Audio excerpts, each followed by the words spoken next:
hiram kaya ama yawba adugumba ministerial team ama hapchalba matungda yamna mapung phana laingak sakhiba adugumba numit ama khakne haiba election tawduna khallaba adugumba miyoi sing adu maroina tampaki dagi mi kunthra manga amari sing dagi taraga nipan punni yankhai humdui haiba miyoi sing asi tongan ba constituency sing dagi miyam gi mihut oina khallaba matungda ahan ba oina ihan han boina haiba miyoi sing asi Manipur state darbarda ahan bo oina ngasigi numit simaktadani akoi thambiramba wari wakhong singi matung ngasigi numit simaktada assembly session namagi magi tawphum thokpa inaugural session pangthokki basi hojijik leiriba Manipur state darbar ge hall sta pangthokki haiba wafam leiri madugi matung makha tarakpada Johnston higher secondary school ge library gi building asida makha taba assembly session sing pangtho okanda makha taba tokai ba leiriba government sing adugi thabak tawki habigi sapsa masak makak leiri maramaduna matamduda yamna matik mathongna leina matam madugi ningtho matam madugi leiriba miyam matamdugi lai la su haiba sing aduna ikoge democratic form of government amagi maru hunnana bage dugumba yamna chawraba thodang adu India gi 1952 the election tawdringi mamangdi sahi ahum mari ngangkhatna ikoge constitution semja khare ikoge oiba election pangthok chagrabani maramaduna ikoina phibam sida CIRCA na thoromsi pangthok charibasu India gi adugumba constitution semdringa da election pangthok dringa da ikoge de constitution semdana ikoge masagi yumpham thonjadana adugumba leibak ngaksaba hoba numit adu haiba matam adu dagi laikhrabani maramaduna 18 October 1948 tagi leirakhiba adugumba masagi marondom lepjaba masagi tokhaiba aina ma semjaba aduga semiba lengak adugi yamna mapangan kanba opposition leiba amadi lengak amagi sapsaba democracy chatpa leiba amagi democratic form of government gi sapsaba practice to matamda niyom sumna amadi chakhotpa leiba amagi sapsaba chadna kanglo do hairiba matam madu dei koi leikhi haibaduni maramaduna tension lakpada haijaning machi sigumba yamna tangai mak phadaba koi gi lamdam sigi oiba yumpham thon khiba ahal laman sing aduguma miyoi sing aduna sapchaba lengak amagi ekhoi mathau kanagi su makha pondaba independent sovereign nation namagi thakta leiba leiba amana magi tawpham thokpa ain semba ngamba satna hanba ngamba aduga leiba amagi phagat nabagi namak leibak tu de leiriba lengak aduna masana ware laujaba aduguma leiba amak oikhibani adubo matam maduda adumna leiramba yamna ningsing ningai oiba ngasige thoramse masi CIRCA na tawba khakta natana thangai sengmanumti state ki thakta khwaidagi thak wangna ikai khunnabu utpan numit amakhaksu oibane adubo state ki lengak nasu Manipur government nasu yamna maru oikraba ngasigi state assembly seat umfu leidana mayam ama mayam gi oiba elected government ama linkhatli basya masigi maru hunkiba ahanba numit adu karamba numit no haiba dudi ngasigi haurakliba mirol ekoina masakmanna khangminarba matamdada ekoigi matamdugi haukraba puari du puthokpa ngamgani maramaduna matamdada lengak jaramba maromdom hingjaramba adugumba leiba ama oirambada toktho aganda haujikti masagi warep logjaba ngamdaba aruba wafam ama lakpada political crisis ama lakpa matamda ekoi Delhi lengak ki makhada adumak ekoi 1940 ka 9 gi September tang kunga mathoida India gi lengak manungda tin khraba matung dagidi masagi warep logjaba ngamjadaba masagi autonomy leijadaba hiram khudimakta Delhi ki makhada tawba masagi policy program masagi plan karimata semjaba ngamdaba duguma leiba amakhak oirakli hauji makso adu mangai masagi oiba senmit loan ge policy masagi oiba sapchaba political status leijadabana maram oirakanda aduki matik awaba tangkak amakhakte koi Manipur sujik leiribaduni hauji maksu mangai COVID-19 pandemic asi thengnaba matamda India ge mayol lamda miyoi kharna semba leiba khargi interest semba homogeneous nation namagi perspective te yengapu kanda leiba policy edo ngasi iramda masigi Manipur da mapungda pora oina panjalakanda hairiba mafamda chatnaba unlock ki practicing aduga lockdown gi mafam sing adu ngasi Manipur da tawdana ngasi di Manipur masagi COVID-19 thengnanabgi namakta tokhaiba laina laichal asi laksan bang ngamnabin local context hapsalakanda lebak sigi oiba lamdam sigi oiba virus achi thenanabgi policy program amata yat pangamdri basisu tasengna namakidi masagi ojaba lengak masagi warit logjaba ngamba masagi lo semjaba ngamba aduguma leba amakak oidabadagini haibasi CIRCA na phogjaba lei maram madumanani CIRCA na mamangdi 2015 dagi talaga lakhiba demand si ekhoi gi oiba political autonomy ma Manipur masagi oiba 1947 ki 11 August ki sign tongnakiba instrument of accession ki framework makada Manipur masagi merger agreement tawdringi mamang ba pre merger political status to hanjan mangamba taragadi Manipur masagi dugumba ningtam na lejarmi haibagi lenga adu leibago loinana hiram khrada masana state masana thabak tawbo ngambagi autonomy to pibago loinana ikoi ing tappa nungaye phaba sakhatpa iramda mama oiba soidana maki ngamgani aduga kariguma masigi solution nama leitaba targadi ngasi Manipur thokliba tongan tongan ba problem mayam mama issue mayam mama si loiba khamba naidana adumuk leigani Manipur India ke wakhaina ba solution nama ge haiba targadi iramdam sida pre merger political status adu restore tawraba ngamba matamda ta ngamgani haiba si CIRCA gi maruba demand oina leijakibani maram maduna losilakpa asigumba yamna maruiba Manipur natana India nasu ikai khunabam thokpa aduga Prithvi gi lebak mayam amadasu ekhoi yamna ngangkhatna ekhoi leikhiba ekhoi lengphadraba puwari ekhoi semlamba dugumba yamna phajaba constitution ekhoi tawramba election ekhoi tawkiba constitution gi drafting committee na semamba wahising matamdu leikhiba ekhoi ministerial team da leikhiba tongan tongan portfolio sing yengluba targadi ekhoi si ngahaki nataba yamna asan ba miyeng uba ngamba dugumba furup amani haibasi 1940 ga 8 ki duguma pangthok ke election da yamna mek sengna ta khibani maramaduna hairiba numisi handaki wenadi yamna saungna tawgada bade khoi lebak sigi oiba covid 19 yen ma saw ba dugumba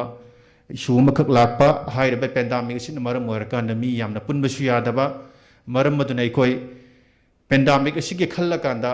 physical distancing nga aga missing yamdana yamna maru oiba mioi singka pullakanda hairiba yamna maru oi karbon numise pangthok jabani maramaduna siguma ngasigi numisida tilliba lakpiriba mioi khudingmakta challenging ba khwaidagi nunggeba warol da yauriba pawjeldi ekhoi ningtamna lengak jaba khunai amagidamak khunai du leiba miyam aduna tungi asan ba miyang amagidamak election tawrakanda miyam gi representative sing aduna lengak sagadabani haibagi wafam adu khutna ba golonana election tawraba matungda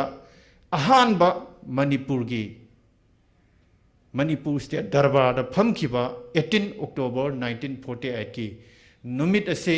sidi tilliba miyam sinatana akoi atop da junga sigi yamna maruiba numisi pawjel lamoina pikhiba golonana ekhoi taliba ekhoi sahi kya dagi mangi iba ekhoi pre merger political status hanjanabagi demand asi hena session nabagi phirep adu ngasi lakliba numit asina su hena session ba oirasno aiwa phamsi thamjaba golona tension jai thakcher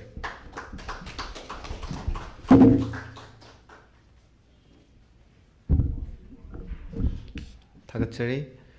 CIRCA gi Secretary General yamma morang them angam bana nungki oiba warol sing yamna mek sengna thambikre aduga makha sa thajarak pasidi ekhoi gi special invited soina lakpiriba wastep ki president agi ma tharak sana wafam khitang thambina banorong thangachari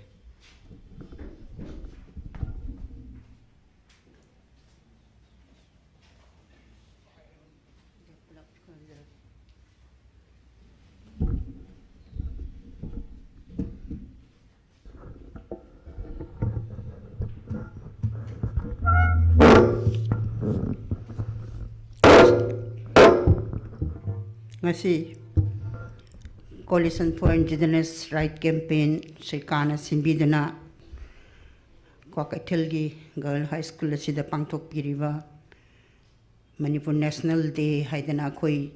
lamdam sigi amasung furup sigi oinadi asuki matik maru oiba dugumba numit amani haina khoina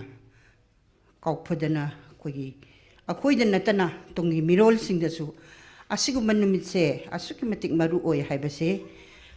ꯈꯪꯍꯟꯅꯅꯕꯒꯤꯗꯃꯛꯇ ꯉꯁꯤ ꯑꯁꯤꯒꯨꯝꯂꯕ ꯁꯔꯀꯥꯔꯅ ꯁꯤꯟꯕꯤꯗꯨꯅ ꯄꯥꯡꯊꯣꯛꯂꯤꯕ ꯊꯧꯔꯝ ꯑꯁꯤꯒꯤ ꯃꯌꯥꯏ ꯇꯥꯡꯕꯟ ꯂꯦꯡꯁꯤꯟꯕꯤꯔꯤꯕ ꯁꯔꯀꯥꯔꯒꯤ ꯍꯧꯖꯤꯛ ꯄ꯭ꯔꯁꯤꯗꯦꯟꯒꯤ ꯊꯧ ꯄꯨꯕꯤꯔꯤꯕ ꯊꯣꯃꯦꯟꯗ꯭ꯔ ꯊꯣꯛꯆꯣꯝ ꯏꯀꯥꯏꯈꯨꯝꯅꯕ ꯎꯠꯆꯔꯤ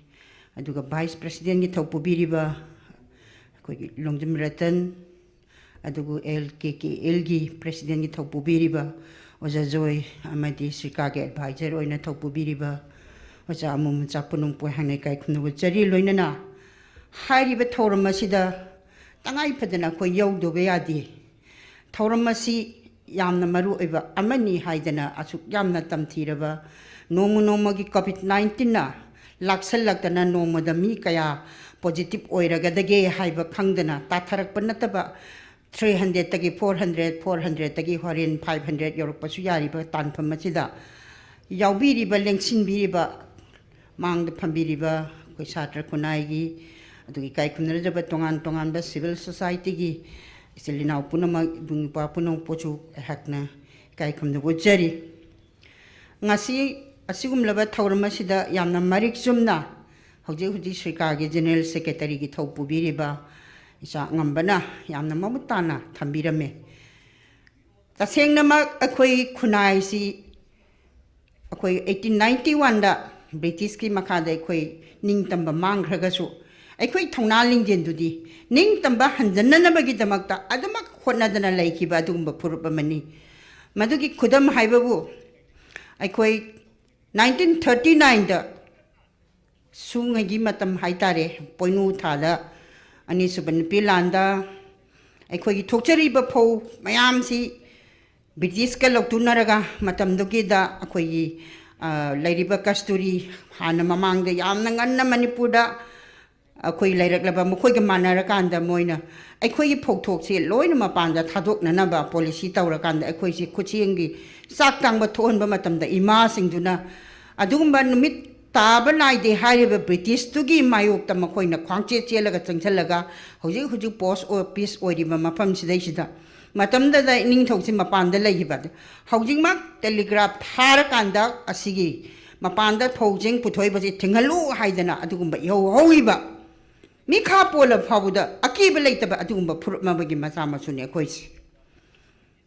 ꯑꯩꯈꯣꯏ 1947ꯗ ꯍꯧꯖꯤꯛ ꯊꯝꯕꯤꯈ꯭ꯔꯤꯗꯨꯅꯤ ꯑꯩꯈꯣꯏꯒꯤ ꯑꯉꯝꯕꯅ ꯆꯨꯝꯃꯤ ꯏꯟꯗꯤꯌꯥ ꯑꯃꯁꯨꯡ ꯃꯅꯤꯄꯨꯔ ꯑꯩꯈꯣꯏꯒꯤ ꯏꯅꯤꯡꯊꯧꯒ ꯂꯣꯏꯅꯅ ꯕ꯭ꯔꯤꯇꯤꯁꯅ ꯄꯨꯟꯅ ꯑꯩꯈꯣꯏ ꯉꯁꯤꯁꯦ 1947 ꯑꯗꯨꯒ ꯑꯥꯒꯁꯀꯤ 14ꯒꯤ ꯃꯤꯠ ꯅꯥꯏꯠꯇ ꯑꯩꯈꯣꯏꯁꯦ ꯅꯣꯏ ꯅꯤꯡꯈꯥ ꯇꯝꯅ ꯅꯔꯣꯝꯗꯣꯝ ꯄꯥꯟꯖꯔꯣ ꯍꯥꯏꯗꯅ ꯄꯤꯔꯝꯃꯕ ꯑꯗꯨꯒꯨꯝꯕ ꯏꯟꯗꯤꯌꯥꯒ ꯑꯩꯈꯣꯏꯒ ꯀꯔꯤꯒꯨꯝꯕ ꯍꯤꯔꯝ ꯑꯃꯠꯇꯗꯁꯨ ꯃꯔꯤ ꯁꯨꯡꯂꯩ ꯂꯩꯅꯗꯅ ꯃꯈꯣꯏꯁꯨ ꯅꯤꯡꯇꯝꯕ ꯐꯪꯖꯕ ꯑꯩꯈꯣꯏꯁꯨ ꯅꯤꯡꯇꯝꯕ ꯐꯪꯖꯕ ꯑꯗꯨꯃꯥꯏꯅ ꯇꯧꯗꯅ ꯑꯩꯈꯣꯏꯗꯤ ꯑꯗꯨꯗꯒꯤ ꯄꯣꯊꯥꯗꯅ ꯑꯩꯈꯣꯏꯒꯤ ꯑꯗꯨꯒꯨꯝꯕ ꯃꯅꯤꯄꯨꯔ ꯁ꯭ꯇꯦꯠ ꯑꯩꯈꯣꯏ ꯀꯣꯟꯁꯇꯤꯇ꯭ꯌꯨꯁꯟ ꯑꯦꯛ 1947 ꯁꯦꯝꯗꯅ ꯃꯇꯝꯗꯨꯒꯤ ꯏꯅꯤꯡꯊꯧ ꯑꯃꯁꯨꯡ ꯑꯈꯪ ꯑꯍꯩꯁꯤꯡꯗꯨꯅ ꯑꯩꯈꯣꯏ ꯀꯣꯟꯁꯇꯤꯇ꯭ꯌꯨꯁꯟ ꯑꯃ ꯁꯦꯝꯃꯀꯥꯟꯗ ꯑꯩꯈꯣꯏ ꯂꯩꯄꯥꯛ ꯉꯥꯛꯆꯅꯕ ꯑꯩꯈꯣꯏꯒꯤ ꯄ꯭ꯔꯖꯥꯁꯤꯡꯅ ꯈꯟꯒꯠꯄ ꯃꯤꯍꯨꯠꯅ ꯂꯩꯄꯥꯛ ꯉꯥꯛꯅꯅꯕꯒꯤ ꯑꯗꯨꯒꯨꯝꯕ ꯃꯅꯤꯄꯨꯔ ꯁ꯭ꯇꯦꯠ ꯑꯦꯁꯦꯝꯕ꯭ꯂꯤꯁꯦ ꯃꯁꯤ ꯄꯥꯡꯊꯣꯛꯅꯅꯕꯒꯤ ꯍꯥꯏꯗꯅ ꯆꯠꯊꯔꯛꯇꯅ ꯑꯩꯈꯣꯏ 1948ꯇ ꯏꯂꯦꯛꯁꯟ ꯄꯥꯡꯊꯣꯛꯇꯅ ꯉꯁꯤꯒꯤ ꯑꯁꯤꯒꯨꯝꯂꯕ 1948ꯀꯤ ꯑꯣꯛꯇꯣꯕꯔ ꯇꯥꯡ 19ꯗ ꯗꯔꯕꯥꯔ ꯐꯝꯗꯅ ꯑꯗꯨꯒꯨꯝꯕ ꯑꯩꯈꯣꯏ ꯌꯥꯝꯅ ꯃꯁꯛ ꯅꯥꯏꯅ ꯏꯟꯗꯤꯌꯥꯗ ꯍꯥꯟꯅ ꯀꯣꯟꯁꯇꯤꯇ꯭ꯌꯨꯁꯟ ꯂꯩꯇ꯭ꯔꯤꯉꯩꯗ 1950ꯗ ꯀꯣꯟꯁꯇꯤꯇ꯭ꯌꯨꯁꯟ ꯁꯦꯝꯈꯤꯕ ꯏꯟꯗꯤꯌꯥꯗꯒꯤ ꯐꯥꯎꯕ ꯍꯥꯟꯅ ꯃꯅꯤꯄꯨꯔꯅ ꯀꯣꯟꯁꯇꯤꯇ꯭ꯌꯨꯁꯟ ꯁꯦꯝꯗꯅ ꯑꯩꯈꯣꯏꯒꯤ ꯄꯨꯋꯥꯔꯤꯒꯤ ꯇꯥꯡꯀꯛꯁꯤꯗꯩꯁꯤ ꯑꯁꯨꯛꯀꯤ ꯃꯇꯤꯛ ꯅꯣꯔꯠ ꯏꯁ ꯑꯦꯁꯤꯌꯥꯗ ꯌꯥꯝꯅ ꯃꯃꯤꯡ ꯆꯠꯅ ꯅꯦꯁꯟ ꯑꯃꯅꯤ ꯍꯥꯏꯕꯁꯤ ꯁꯛꯈꯪꯗꯅ ꯂꯩꯔꯝꯕ ꯑꯗꯨꯒꯨꯝꯂꯕ ꯂꯝꯗꯝ ꯑꯃꯅꯤ ꯑꯗꯨꯕꯨ ꯑꯩꯈꯣꯏꯒꯤ ꯂꯥꯏꯕꯛ ꯊꯤꯕ ꯍꯥꯏꯒꯗ꯭ꯔꯥ ꯂꯧꯇꯨꯅꯕ ꯈꯔꯒ ꯃꯥꯟꯅꯔꯀꯥꯟꯗ ꯅꯤꯡꯊꯧꯁꯤꯕꯨ ꯅꯝꯗꯅ ꯑꯗꯨꯒꯨꯝꯕ ꯁꯦꯞꯇꯦꯝꯕꯔ ꯇꯥꯡ 22ꯗ ꯑꯩꯈꯣꯏꯁꯦ ꯅꯝꯗꯅ ꯁꯣꯏ ꯇꯧꯍꯜꯂꯀꯥꯟꯗ ꯑꯗꯨꯒꯨꯝꯕ ꯏꯟꯗꯤꯌꯥꯒꯤ ꯃꯅꯨꯡꯗ ꯇꯤꯜꯂꯦ ꯍꯥꯏꯔꯒ ꯑꯣꯛꯇꯣꯕꯔꯒꯤ 15ꯗꯒꯤꯗꯤ ꯆꯞ ꯆꯥꯅ ꯑꯩꯈꯣꯏꯁꯦ ꯏꯟꯗꯤꯌꯥ ꯂꯩꯉꯥꯛꯀꯤ ꯃꯈꯥꯗ ꯂꯩꯈ꯭ꯔꯦ ꯑꯗꯨꯒꯨꯝꯕ ꯅꯤꯡꯗꯣꯟ ꯄꯣꯝꯕꯗꯨꯅ ꯉꯁꯤꯁꯨ ꯑꯗꯨꯃꯛ ꯅꯤꯡꯗꯣꯟ ꯄꯣꯝꯃꯤ ꯑꯗꯨ ꯑꯩꯈꯣꯏ ꯀꯩꯗꯧꯕ ꯇꯥꯏ ꯉꯁꯤ ꯑꯩꯈꯣꯏꯅ ꯉꯁꯤ ꯄꯥꯡꯊꯣꯛꯂꯤꯕꯁꯦ ꯉꯁꯤ ꯏꯟꯗꯤꯌꯥꯗ ꯇꯤꯜꯂꯕ ꯃꯇꯨꯡꯗ ꯑꯩꯈꯣꯏꯗ ꯐꯪꯈꯤꯕ ꯆꯩꯊꯦꯡꯁꯦ ꯑꯩꯈꯣꯏ 1948 ꯑꯩꯈꯣꯏꯒꯤ ꯑꯥꯔꯝ ꯐꯣꯔꯁꯦꯁ ꯁ꯭ꯄꯦꯁꯤꯌꯦꯜ ꯄꯋꯥꯔ ꯑꯦꯛ 1958 ꯊꯝꯖꯤꯟꯕꯗꯒꯤ ꯃꯤ 1919ꯒꯤ ꯑꯗꯨꯒꯨꯝꯕ ꯐꯦꯛ ꯑꯦꯟꯀꯥꯎꯟꯇꯔꯅꯤ ꯍꯥꯏꯖꯤꯜꯂꯀꯥꯟꯗ ꯐꯦꯛ ꯑꯦꯟꯀꯥꯎꯟꯇꯔꯗ ꯃꯈꯣꯏꯅ ꯂꯥꯜꯍꯧꯕꯅꯤ ꯍꯥꯏꯗꯅ ꯂꯥꯜꯍꯧꯕꯒꯤ ꯅꯃꯥꯗ ꯍꯥꯠꯈꯤꯕꯒꯤ ꯍꯧꯖꯤꯛ ꯀꯦꯁ ꯂꯣꯏꯗꯗꯅ ꯁꯨꯄ꯭ꯔꯤꯝ ꯀꯣꯔꯠꯇ ꯂꯩꯔꯤꯕꯁꯤꯅꯤ ꯑꯩꯈꯣꯏꯒꯤ ใส่เทียงเสียตัวมักทั้งมาทั้งปีรักปะดรักกี้หอกจิกไล่ริบันนี่พงชานะมาทำได้กี่อคุยเสียตัวอคุยคนไหนสิเดดรักไม่อ้ามปุจฉลากันดาอินขลัยเป็นนาวริบันนะฮะกายเสียอะไรมาดอคุยปนปนสิมังฮิบะกายามาสู่อคุยไล่กระบันนี่อดุนะไอคุยนะอินเดียเดปุลลบกีปุลลบสิดาไอคุยเดมังเจริบราตงเจริบราคุยโซวันเนี่ยสนามเดปุ่นเล่กายนะขรามาที่ยามนะฮาราวเดนะคุยมาทำดูดาทับมันก็จงเดนะคนนั้นเต้ากี่ให้อินเดียเดปุ่นมาดูดาฮาราวมันกิน1949ตัวอาดูบุมาดูกี่ใจเทงงาสิคุยการีโอเร่การีกุมเบทับอันแต่คุยมาพูดเลยเตะคุยสิมินิสัยเลยคุยมังวันเดวักัดกันนี่มานะมูเชนเตอร์เดวักัดกันนี่มาตัวมันนั่นสิดิสิสันน่ะมันตัดสุลาวบังคับดิเขาจะโควิด19เกี่ยสุดยามนะคุณดงที่นี่ไงโอ้ยเราไปสิการัมบ policy อันนั้นบุตรละเก็บ only campaign สัตว์กันนี่ awareness สัตว์กันนี่ only คุยซ้ำๆนะคุยหุ่มเซ่face mask อุป social distancing ทำมั้งอะดูกะคุดตัวนะหาหมอสิตะกี้เห็นอะแต่ medicine there is no any medicine just only this อะหุ่มขักเซ่สิดัง apply ตัวเว้ยยาบรายบะไม่นะคุยจะหาเราเลยนี่covid center มาหังตัวเป็น in Pal hotel เด้คุย covid center COVID center hangdu iba center du da thang gadu be patient du ga doctor sing du ga sana da branga se koi kana khange patient na kya yammi adu ga staff na kya yam nurse kya na moi da sap tawri doctor kya na moi da lying se koi khang brane koi ngana na han da phong san na yam ngai ta ba thok dom da thamai ban gi koi nupi ma koi kai kui na film actor du gi ma se ma tawri du ne emergency da pukhalai ba anaba dubu covid hana test to rugoye covid test to rugoy na mo haire covid test to kanda mu negative na tre positive na haraga thingmaleng da na khudak ki oina yamna adyam khudung thiningai ro dubu amu triple it da ada tharaga mu tawre haire ba adu di hospital da pukhalo bagi athabu kaino adu amna di thigattare achumba du puthok na bu hona dare kaidore thaine na ba ngasi di kaidore containment zone sing da satna ga da ba khoi adugumba protocol mayam nu nga ta ba kaya ma lai ba mayam si da amata strict taw de nga si ai lai si lakin lai ne na ai gi zone do hoji akhoi gi containment zone oi di ba maram di thangoi ban di irang khar lai re ba angang si masi hoji kin pi si masi asi ba sa su lo di ba aduna one number 2 3 moi containment zone ni thamjale ma pan tho andre ba irang si lak kan hai da naโอ้ยน้ำใบใหญ่โอ้ยน้ำตะเบียดูอคุยน่ะยามจุดสั้นน่ะบ่หายตาเลยไม่ยามโอ้ยน้ำมักนุ่งไงน่ะเดี๋ยวแบบมาสิงห์สิทำไมมันเดือดร้อนเลยให้ยังสิงห์ไม่ได้สุดทบไปยัยทกสุดทกเลยฮันน่ะกางปกปิดได้กรีดกี้อันนั้นไอ้คุยน่ะทำจังนี้โควิด19เสียคุยน่ะมาสิลักษณะมันงำนั่นน่ะไปคุยกรีเวปันคนไรสิจินน่ะเกยให้สิจินน่ะก็ได้เกยให้ไปดูตัวในน่ะบิวกะละไม่ต้องควบคุมตัวก็ได้เกยสาเหตุสุขสุรแบบสิ่งสิ่งนั้นตรงนั้นน่ะทำสิระ60 above kaino sida thamasi makoi na kitang serious oi ko kangusin aduga below 60 sing sina somda thamasi angang gina sida thamasi kaino koi children ward kaino koi hospital da su leidana nupigi ward lai children ward lai adum haina makoi na su kitang khalla kanda koi ahan sing sigi oi ba tongan ba kitang special attention pi ba ba angang sing gi kitang attention pi ba ba adugumba system amakak hogdor pagi wa pham su leite akoy angam banan han akoy discussion da ai hoi hai beto no magi akoy gi covid control room da gi cm tholaga ngasi asuk sigre asuk na re recovery asuk ta that adu information na bu only that information si aduna loire akoy gi adu di ka do ka tai bo ke sak thak to no akoy ngasi ai ngangam mi ba ai se heng covid ne na test ga covid na po hang chit chu adum ai diabetes su lai bp su si ba ya bi possibility ga su lai jan ne akoy se ai hai no hujik chulak pa de gari do yam tam thobi ko maram di ai hujik accident ko ma thok ma tam kat pam lai te ba covid test to ko hai ne ba sor pit long la su covid an ta test to bi ru chu har ka ne ba sigi phibam si de ne ko in si leris kari dai no do mi kha polu ba india la nga ki magi ken si yenga kan da magi ko masak se no pra kapra harau brasi yang kana som da moi no khoi nok toi ni moi ne kappa ga khoi kap tori ba adu de khoi kai do ba tare khoi je khoi tau doi se kari dai lakhi banu hai se khoi thi gan akhoi kori su si kaino se khoi thi gadam ne ngai ha ki su du na te ba khoi di akhoi kamai lai ram mi karam jati no karam phurup na akhoi gi ipai pu sing kamai lai ram mi hai ba se ngasi Indiana democratic form of government chalam ne akhoi democracy chat pa leibak ne prithvi laujaraga su madu gi mapa di akhoi ne democracy di akhoi na hana chatlabani aduna adugum lam dam madu da pok pa akhoi se na khoi se akhoi gi isa sing akhoi gi isu sing sina hayeng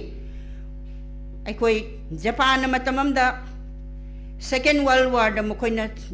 Hiroshima Nagasaki da ko atom bomb thadam matam ek pok ga America yim thakta lana hogadabani na han angang sing lawi haibido adum haina khoi da su remind na akhoi past history se angang sing da su khalna na bagi akhoi sumai tok da ning tam mang gi bani ko khoi se mokoi na nam lo gi bani ko adu rogadi mokoi ga khoi gi yana gi ba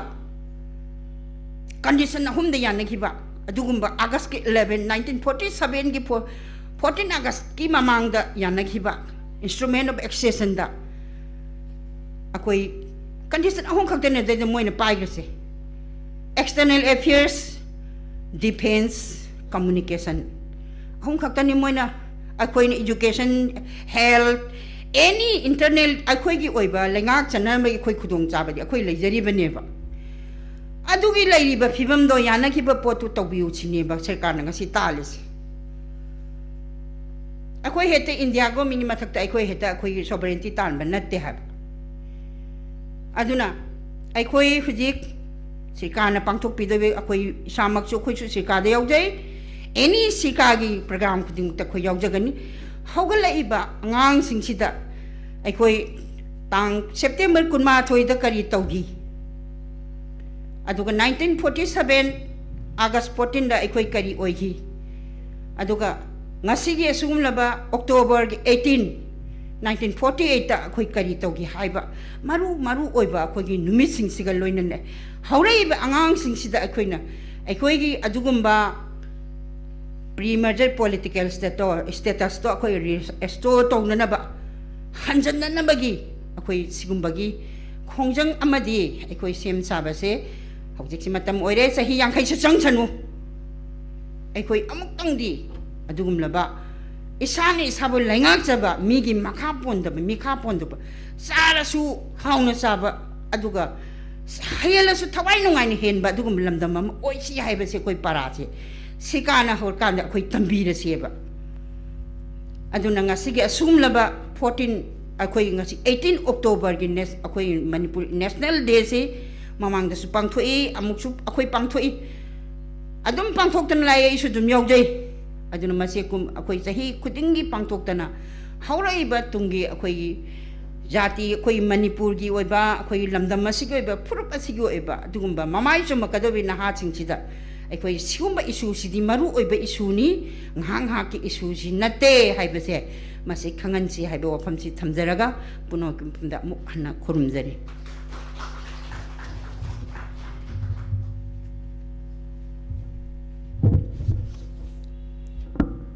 Thagachari ima tharaksana President Wasdemna yamna marik chumba wafam sing thambirame taseng namaki aikoina 18 October 1948 ta linkhat khiba adugamba aikoigi assembly ado ngasi su aduma hingduna leiri ngasi phawbada hariba assembly ado kanagumba authority amatana kanagumba power amatana madu dissolve tawre haina haikiba leite maram aduna Indian Union na punba tadaga su hariba assembly ado ngasi phawbada dissolve tawram dabanina aikoigi meeting dadi aikoigi assembly amaka leiri haibase aikoigi miyamna aikoi kauthokpakum tawre maram aduna aikoigi adugumba hingduna leiba National Assembly amaka hojik leiri haibase ngasi gi thoram masina su ningsingbada hena mayek sengani haina so ina khanjai loinana matamdra laikhiba 1947 na laikhiba Manipur State Constitution Act adubusu madudaida draft tawda yaukhiba adugumba British ki hana chief minister oiramba FF Pearson na su draft tawda yaukibane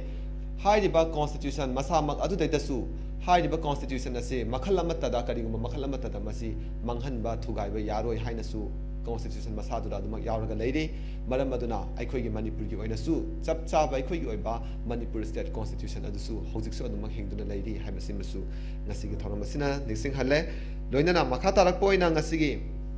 thoramasida warol thambirana bagi damakta CIRCA gi advisor oibiriba oja naurem amumacha jabum tanja lobina na bagi damakto oja bhangachari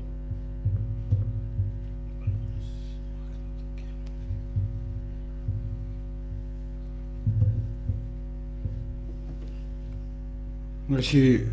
sarkar na Manipur National Day gi thoram asida aibu aige wakalon khara phongdong na ba gidung ta kudong cha pibira pagidong ta sarkar bu ngam khoi leitana thagachari ngasi akhoi sarkar na Manipur National Day na pangthoi ba si akhoi je 1819 dagi 1826 phau awagi makhutta awagi makhada 7 years devastation aina chahi taret kuntak paina munginai oram padagi akhoi moigi makhutta gi akhoi gi ningta mamu hanjalle matamdu da hanjal bachu matamda akhoi gi monarchy system na dum lairi cha adi ikhang khang dana 1891 da British amung lakna moigi makhada moigi amu minai nai thang goi dan lairi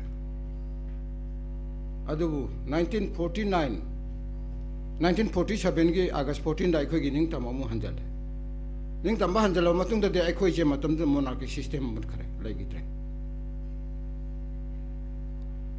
People's Republic Day of Kanglipang Manipur oi khaban monarchy system da le matam du nataba miang gi mihun na lengak pa lengalup adubu akhona republic han khange aduna aigi wakhalon da di ngasi akhoi mass mobilization ni changhen jari je akhoi ge restoration of premature political status hai bise she India na pigadam ni hai bidu gi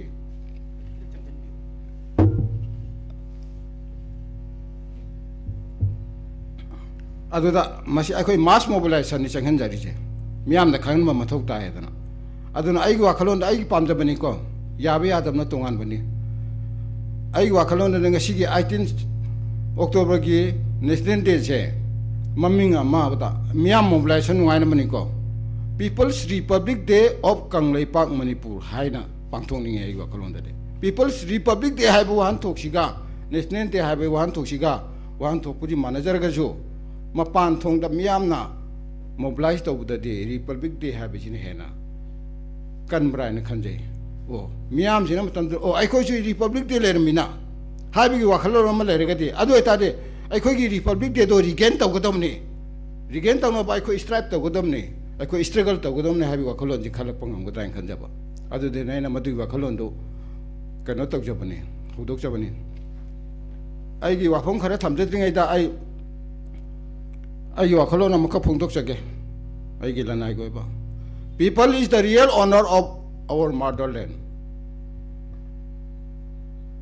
Strength, power, and the soul of a civil society organization. Such as nobody can live without soul. No civil society organization can live without people. Miyam na iram damgi asengu mapuni. Pangalni, thaunani, amadi, misang kunai luki thawaini. Hawai yaw da bahaksang amata hingbangam da bagum misang kunai lup amata miyam yaw da hingbangam de haibi wakalon asigi makhada aina ngasigi aigi mangda ningshin jari ningshin biriba nungsi jarbam di kai khumna jarba yamba inau isel ise ima indol iru bipija loinana mayagi pambak thal ningshin biriba aigi inau sing mingoina panjadar gasu buno pu ai amuktang no look chage myam bi kai khunu chage ngak pi gani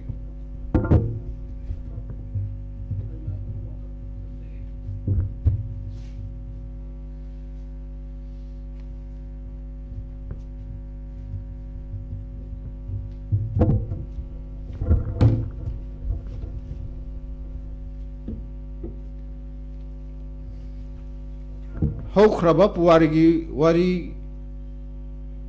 सिंगुन सिंग अदुदि अखोइगी वांगांग लोइ सिंगना मथंग मथंग थंबिरखिना अई मदु मतंगदा थोइदोंना लमसनजररोय ngaपिगनि अखोइना ngasi अखोइना संखिलिबो खोंजंगसे अखोइगी मांगख्रबा independence and liberation दु regain तौनबा struggle ले खोन संखन जाइचे अखोइ यामना थेंगनारे अई वखलोन मुखलैखि armed struggle is valueless to resolve a political conflict without political struggle. Haibo wakhalo la sigi makhada. Aikhoi armed struggle jam changhelai. Adubu aikhoi armed struggle khaktana aikhoi gi pandam ji phangmang ngam modobani na political struggle gi wakhalo ndani sarkar ngasi changhan jari je. Adumaina logje. अखोइना example अमग पिजगे East Timor से Portugal की colony ओइना लेनम्बदगी मुहुई money मखा तंब fungi फंगब मतुंगदा 1992 दा Indonesia ना मुमुई की colony ओइना colonise तोखरे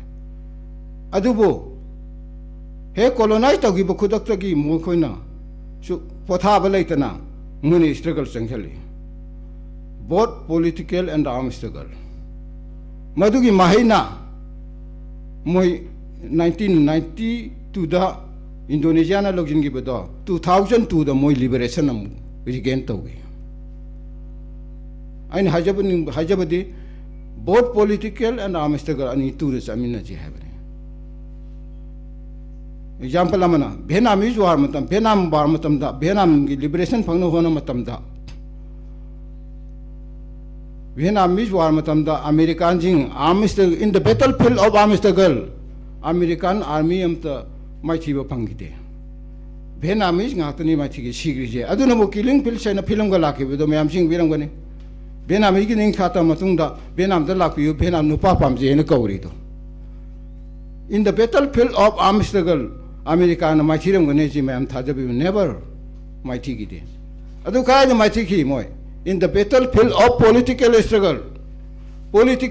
la maithi raga matungda America ga France ka ani je Vietnam ga mani khatam piramaga haningri ne just like admaina aikhoisu political struggle and armed struggle ani tuna changhina ma thok tai ado aikoi political struggle di khara sole na khali ado sida khongjang hena kansen na ba aikoi changhim ne si miyam na sogat piu aduga ai wakhalo khale je अखोइदी मियांगी थबक तौजरिबा civil society organisation ओइरो अदि any organisation अमो ओइरो अखोइदी मियांगी पाखोलोइनी मियांगी तुंगिन जबनी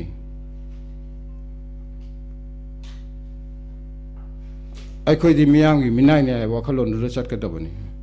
ngasi अखोइने सुम उजबदा मियांगी मपू ओइना चटपदोंना तौगुमा मा अखोइ थेंगनाजे सी यामना सोबे अखोइ असी अरानवली लमदा चटपक समाने असीना अखोइ सही चामदा फंगदबा अखोइगे पांदमदा सही लिसिंगदा चंगे बचु याय अदन सी वखलो लमसु मियांदा चेलनिंगे अखोइदी आइना सा ममांगना पंजगी बिदो I am nothing I know nothing I am people's flower I am people's servant Hibi वखलोन जसी अदु ngasi onate ngasi di akhoi lusing bajing je I am your leader I know everything I am the best haina satna bagum tawre si oya de akhoi onate na loi chakran mamai da di si wakhalon sina sumtu thumar ka gani mamai da akhoi gi society je genocide tawgini genocide tawna ba colonial rulers na colonies na changkhaliba lalong sum makhal manga lai ngasi yana ambata ngasi world sin malem sin bathung na chathriba colonial countries na makhoi colony expansion tawna hona matamda lalong makhal manga sine aige analysis ni ko lalaga su sum thopio yan hambada political warfare policy ani shubada economic warfare policy om shubada cultural warfare policy through religion mari shubada anti-secreting or narcotic warfare policy manga shubada populous warfare policy ni populous warfare policy de koina CAB gi matam mamda tawna ki balando populous warfare policy ne ai khoi gi iram dam ji da moi gi mitu mean cha na cha ma gi manung da mai fu oi thok roga ai khoi na kun oi roga khoi kai do do no ai khoi dum mutki bata bane mutki batuna malengi ma fam am ta jo khoi kangle pa ki kangle sha sing am ta u ju phang oi do ana sigi la long makal manga si ai khoi khangmin ma thok tai khangmin na bagal iroi na na sigi mak asig ma makal gi la long makal manga je ai khoi na mai thi ba pi na ba ai khoi sem sa bo hona ba ju ma thok tai adu ngasi di yamna sathi ba culture ma lai rai khoi da de lai buduna man mor ga ai khoi ngasi leaderless society lusing bal lai tarba khunai oi re lusing ma ngak ta ne ngasi lusing ma ngak ta oi buduna ai khoi gi wala tharak sana jo hare I am your leader I am the best I know everything hire I know the principal issue tawlar wala tharak sana ga ibani kamani wari shane ya deno kamai unti sagal ko ya deno wala ga ibani si ID ka shunate ka shu khangte ID bi yang pa koloni mi yang mi nai ne de chamin na ga di ibani wari sha bi ani understanding lena ni unity shula ni sina mar mo nga si unity sa ko ona tandai ko we are binding nowadays we are binding by the chain of disunity ki yoling na chain na pullo ko si lai re ko aduna ai apel to jane mi am da hajini ngoda asigum ba aran ba yama perokel bi ba khu mi yang aran ba kholon ji thadok minaji aduga ai ko gi mi yang ge aseng ba ning tamba amadi mari ma hak thok punchi du phangna ba hona matam da ai ko punna unity ma khada punna changhen minaji harbi gi wakhalo la sai mi am da pel to jage ai yam changna jungang jaro roi hakjang ju khanu ngai te ngasi di ko adu ai layeng phai gi to roi du wangam matam da ana ba lai ni nam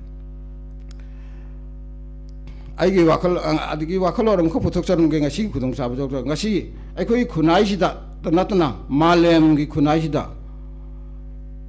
tholai ba nupi hai ba society da male section hai ba ma female section hai ba ma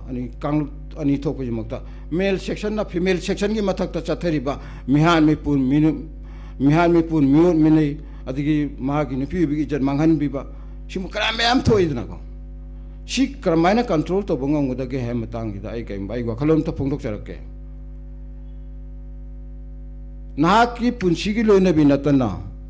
nupi khuding maku na ma ki imagum isiegum iselgum ishanupigum amadi isunupigum loino lisat asina khunai gi nupa kanglup na nupi kanglup ki matak ta chathari ba miut mine thodo wa thok mayam asi yamna line lakshin bangam gani haiba aigi wa khalo nam khole jabu dai myam nu phungthok chang mani ko si wa khalo na si da chala ga de ai khoi khunai da nupi angang gi matak ta ba kram ji thokhidra na mayam ta khum ningjing khumbiro ba thoi si sana de ngasi de ai khoi di phi se ha bone ai khoi di minam chat chat renga si di sharam chane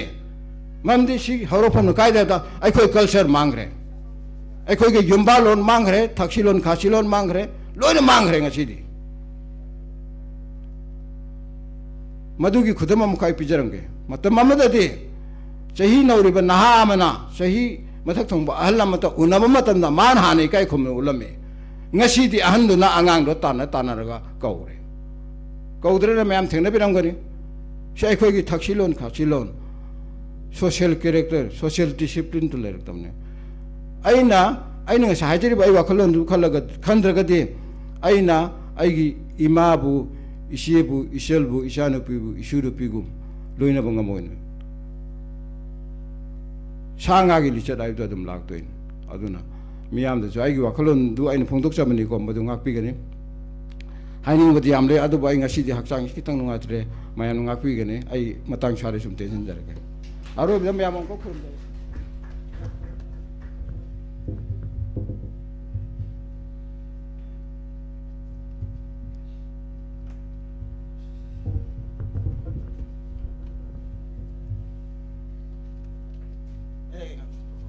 Suri ngak pi gani ai kam thai jo ge ning chung ai hakchang nung dai sun bram chale ai khoi nang si sarkar changji li ba khongjang ji da ko akoi sanction da na lai re hana ai khoi ge restoration of premature political status gi memorandum je khoi na UK da India government da adi United Nations da adi international court of justice da pi na bai khoi honari ꯑꯗꯨꯕꯨ ꯄꯦꯟꯗꯦꯃꯤꯛꯁꯤꯅ ꯃꯔꯝ ꯑꯣꯏꯔꯒ ꯑꯩꯈꯣꯏ ꯏꯁꯇꯦꯟꯁꯤꯜ ꯇꯧ ꯂꯩꯈꯤꯕꯅꯤ ꯁꯤꯒꯤ ꯃꯊꯛꯇ ꯉꯁꯤ international court of ꯀ꯭ꯔꯤꯃꯤꯅꯦꯜꯗꯁꯨ ꯑꯩꯈꯣꯏ ꯀꯣꯄꯤꯗꯨ ꯇꯧꯕ ꯃꯊꯧ ꯇꯥꯔꯦ ꯃꯔꯝꯗꯤ ꯏꯟꯗꯤꯌꯥ ꯒꯣꯔꯃꯦꯟꯅ ꯑꯩꯈꯣꯏꯒꯤ ꯃꯅꯤꯄꯨꯔꯕꯨ ꯃꯈꯣꯏꯒꯤ ꯉꯝꯈꯩ ꯂꯝꯈꯩ ꯃꯅꯨꯡꯗ ꯄꯨꯁꯤꯟꯈꯤꯕꯗꯣ ꯃꯇꯝꯗꯨꯒꯤ ꯃꯤꯌꯥꯝ ꯑꯃꯗꯤ ꯃꯇꯝꯗꯨꯒꯤ ꯀꯥꯎꯟꯁꯤꯜ ꯑꯣꯐ ꯃꯤꯅꯤꯁꯇꯔꯒꯤ ꯑꯌꯥꯕ ꯌꯥꯎꯗꯨꯅ ꯇꯧꯈꯤꯕ ꯌꯥꯝꯅ ꯀ꯭ꯔꯤꯃꯤꯅꯦꯜ ꯑꯣꯏꯕ ꯊꯕꯛꯅꯤ ꯍꯥꯏꯕꯁꯤꯗ ꯃꯣꯏꯒꯤ ꯃꯊꯛꯇ ICCꯗꯁꯨ ꯏꯟꯗꯤꯌꯥ ꯒꯣꯔꯃꯦꯟ ꯃꯊꯛꯇ ꯀꯦꯁ ꯑꯃ ꯂꯥꯡꯈꯠꯄ ꯃꯊꯧ ꯇꯥꯏꯌꯦꯅ ꯈꯜꯂꯤ ꯉꯥꯛꯄꯤꯒꯅꯤ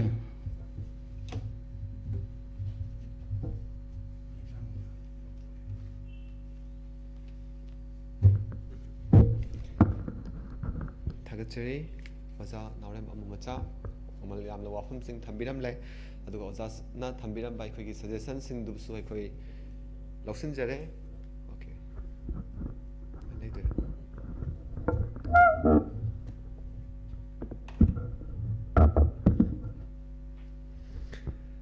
ꯃꯈꯥ ꯇꯥꯔꯛꯄꯁꯤꯗꯤ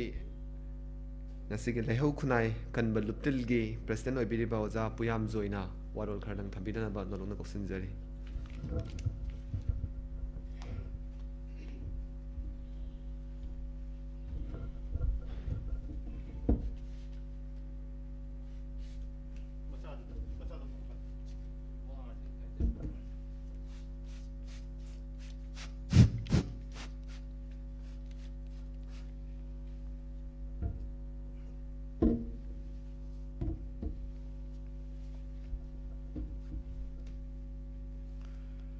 ꯑꯍꯥꯟꯕꯃꯛꯇꯗ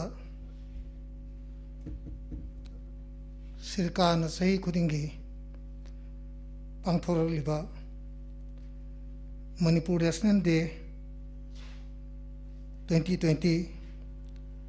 October 18 ꯊꯧꯔꯝ ꯑꯁꯤꯒꯤ ꯉꯁꯤꯒꯤ ꯄ꯭ꯔꯦꯁꯤꯗꯤꯌꯝꯒꯤ ꯃꯦꯝꯕꯔ ꯑꯣꯏꯅ ꯂꯦꯡꯁꯤꯟꯕꯤꯔꯤꯕ ꯃꯤꯡ ꯑꯣꯏꯅ ꯄꯟꯖꯗ꯭ꯔꯒꯁꯨ ꯑꯩꯍꯥꯛꯅ ꯄꯨꯝꯅꯃꯛꯄꯨ ꯏꯀꯣꯛꯅꯣꯅ ꯏꯀꯥꯏ ꯈꯨꯝꯅꯖꯔꯤ ꯂꯣꯏꯅꯅ ꯉꯁꯤꯒꯤ ꯑꯁꯤꯒꯨꯝꯕ ꯊꯧꯔꯝ ꯑꯁꯤꯕꯨ ꯃꯄꯨꯡ ꯐꯥꯍꯟꯕꯤꯅꯕ ꯑꯃꯗꯤ ꯇꯧꯗꯕ ꯌꯥꯗꯕ ꯑꯩꯈꯣꯏꯒꯤ ꯏꯊꯧꯗꯥꯡꯅꯤ ꯍꯥꯏꯅ ꯈꯟꯕꯒ ꯂꯣꯏꯅꯅ ꯂꯦꯡꯕꯤꯔꯛꯂꯤꯕ ꯁꯥꯇ꯭ꯔ ꯁꯥꯊꯤꯁꯤꯡ ꯑꯣꯔꯒꯅꯥꯏꯖꯦꯁꯟꯒꯤ ꯇꯣꯉꯥꯟ ꯇꯣꯉꯥꯟꯕ CSOꯁꯤꯡꯒꯤ ꯂꯤꯗꯔꯁꯤꯡ ꯃꯦꯝꯕꯔꯁꯤꯡ ꯑꯗꯨꯒ ꯃꯔꯛꯁꯤꯗ ꯇꯥꯡꯅ ꯌꯥꯎꯕꯤꯔꯤꯕ ꯑꯩꯒꯤ ꯑꯣꯖꯥ ꯊꯔꯛꯁꯅꯥ ꯑꯃꯗꯤ ꯏꯆꯥꯅꯨꯄꯤꯁꯤꯡ ꯑꯩꯅ ꯏꯀꯥꯏ ꯈꯨꯝꯅꯕ ꯊꯣꯏꯗꯣꯛ ꯍꯦꯟꯗꯣꯛꯅ ꯎꯠꯆꯔꯤ CIRCAꯅ 2015ꯗꯒꯤ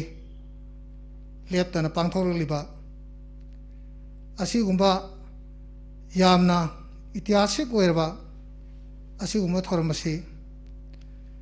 ꯌꯥꯝꯅ ꯃꯃꯜ ꯂꯩꯕ ꯌꯥꯝꯅ ꯑꯩꯈꯣꯏꯒꯤ ꯂꯝꯗꯝ ꯑꯁꯤꯒꯤ ꯃꯤꯑꯣꯏꯁꯤꯡꯅ ꯈꯪꯕꯗ ꯃꯊꯧ ꯇꯥꯕ ꯑꯗꯨꯒꯨꯝꯕ ꯃꯔꯝ ꯑꯃꯅꯤ ꯍꯥꯏꯖꯅꯤꯡꯉꯤ